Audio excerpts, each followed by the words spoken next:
YouTubers, Hondo and Alex here. How you guys doing? This video here is going to be about the snow that's coming tonight.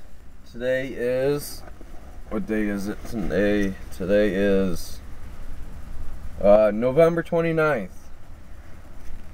November 29th, and they're predicting 5 to 8 inches of snow. This is the first snowfall of the year.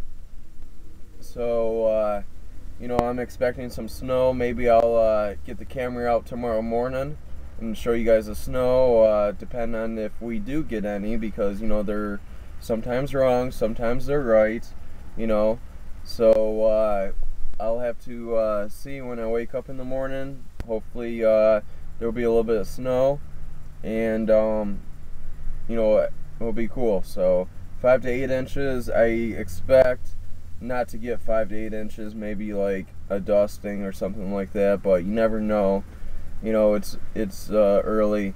Right now it's currently raining out right now, and supposedly in a couple hours it's supposed to change it over to snow. So we'll better see what kind of weather we're going to be getting, but that'll be cool. But we'll have to see, you know. But thanks for watching. Please subscribe and please leave a comment.